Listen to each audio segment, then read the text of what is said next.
በስመ አብ ወወልድ ወመንፈስ ቅዱስ አሐዱ አምላክ አሜን።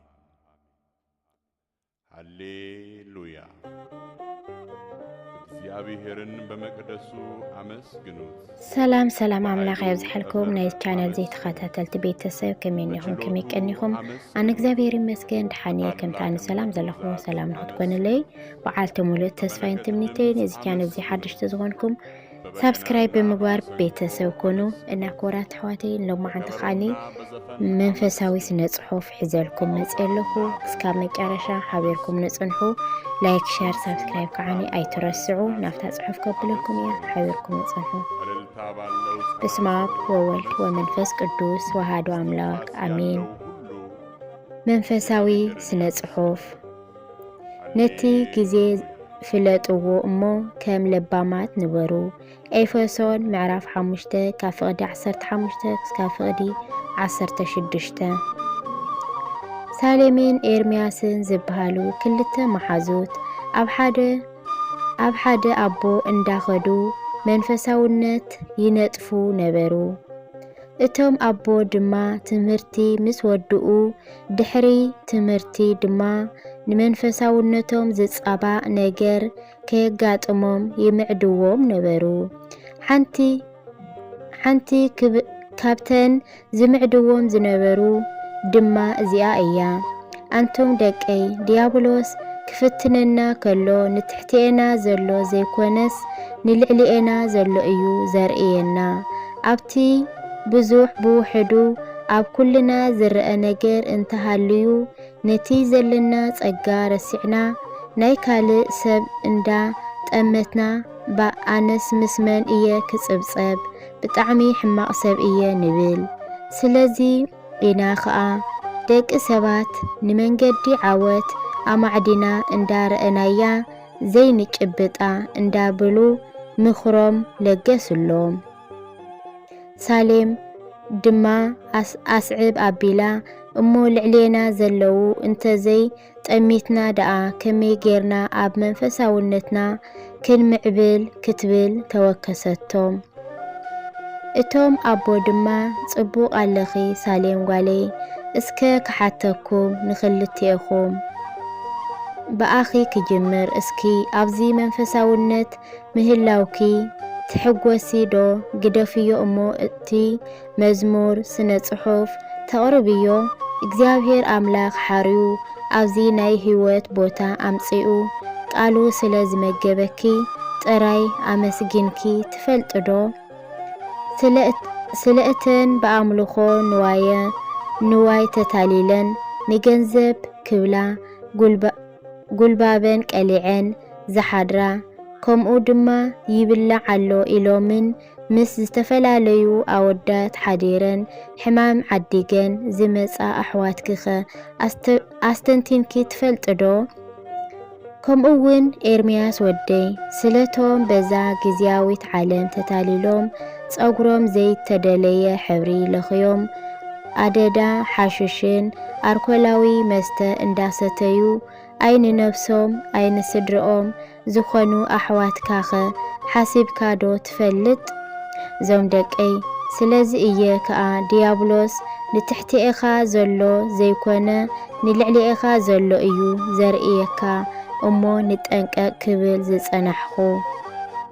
ስለዚ ካብ ናይ ዓለም ነገር ቃል ኣምላኽ ይሕሸና ኢልና ኣብዚ ቅዱስ ቦታ ምእታውና ጥራይ ክነመስግን ይግብአና እዩ። ምክንያቱ ንነገራት ስለ ዝደለናዮም ጥራይ ንረኽቦም ማለት ኣይኮነን። እግዚአብሔር ኣምላኽ እንተዘይፈቒድዎ ዋላ ሓደ ክንገብር ኣይንከኣለናን እዩ። እግዚአብሔር ኣምላኽ ፈቒድዎ ኣብ መንፈሳውነት ብቓሉ ንመላለስ እንተሃሊና ግን እዚ ዕጫ ናይዞም ክንርእዮም ዝጸናሕና ኣሕዋትና ኣይክረኽበናን እዩ። ደሓር ድማ ከምቶም ኣብ ዝለዓለ ደረጃ ዝበጽሑ ኣሕዋትና ክንበጽሕ እንተደሊና ነዚ ሒዝናዮ ዘለና ቀዲምና ክነመስግን ይግባእ።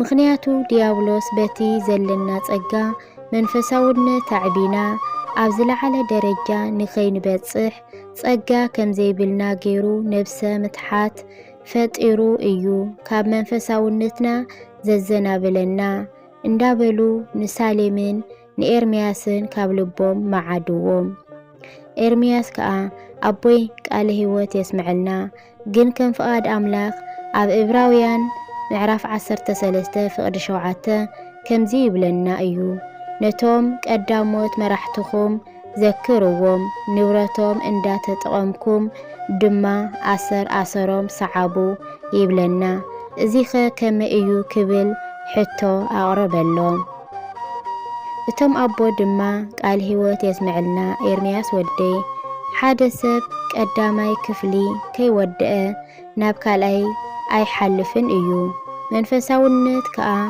كمو إيو قديم كامو زماراي تخون دحار كا مزمور تحتم نحنا دك سبات جن تخيلنا نتي زلعلئنا نتأمت سلازي دما إيه قديمنا حزنايو زلنا تحتينا زلون نتأمت كبل زتنحخو كبلو ملسلو أحواتي أمو أنا نسخو منك نزي استفلاليو كهنات أبوتاتنا دياقونات أحواتنا كم أدما ممران أحواتنا باستفلالية ماس ميديا نرخبو زلنا عدل أمسجنا نفلت دو سلأتهم نتي عدل زسانو كحاسبنا نفلت دو زي أباين أباخومن زترف حتو أيو سلازي نحنا دما كنافرنا نمسجانا نقنعين